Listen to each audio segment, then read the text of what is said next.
Finally, the video you've all been waiting for. At Bain, we want to support you as much as possible throughout the interview process, so we've gone and asked our experts around the world for their tips and tricks to help you prepare for your interviews. Tip 1.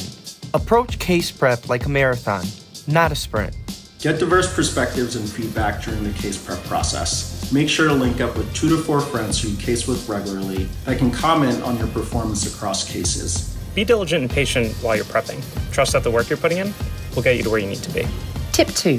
Be clear on the problem you're solving.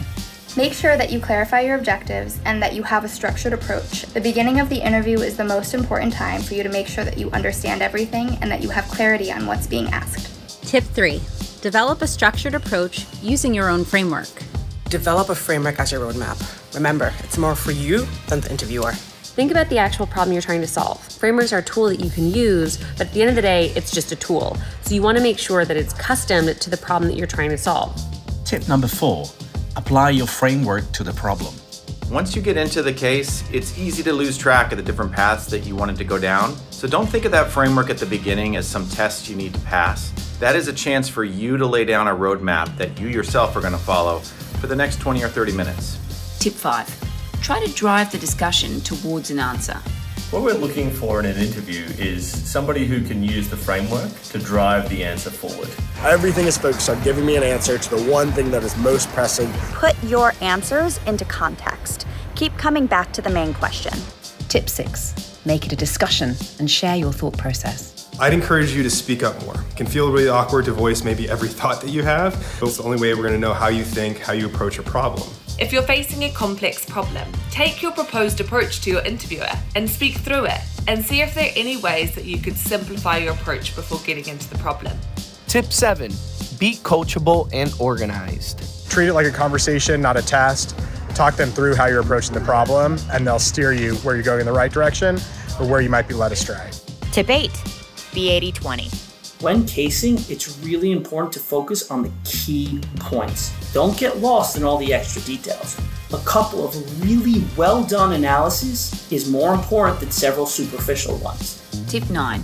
Make a recommendation supported by evidence. Think back to the problem you were asked to solve initially and formulate your answer based on that. Once you have communicated your answer, then discuss next steps with your interviewer to show that you are proactive. Tip 10. Be concise. You may have heard the quote, "I'd have written a shorter letter, but I didn't have the time." It's because it takes time to be concise. So before you make your recommendation, take a moment. Put together a key recommendation at the end showing what you do. Follow the evidence. After watching that video, you might think to yourself, that's great, but all my interviews are going to be virtual. No problem, we've got some additional tips and tricks for you. Tip 1. Be professional. Be professional yet relaxed. Don't panic in case reality happens and your internet cuts out. Your interviewer will know what you can control and what you can't control. Tip 2. Practice in the same environment. We are all creatures of habit, so when you're doing your case practices, try doing it in the same room, use the same sitting, same laptop position, so that when it comes to the real interviews, all this logistics just will not bother you at all. Tip 3. If it's virtual, talk me through the analysis even more. If I can't see your scratch paper or how you're setting up the analysis, it's really hard for me to follow along. So I'd encourage you to voice over what you're doing, talk to me about how you're setting up the work and approaching the problem, so that way, if you get off track, I can help you get back on track. We hope that this whole video was helpful for you as you prepare for your interviews, and we hope that it helps you be successful in your process, and we look forward to seeing you soon at Bain.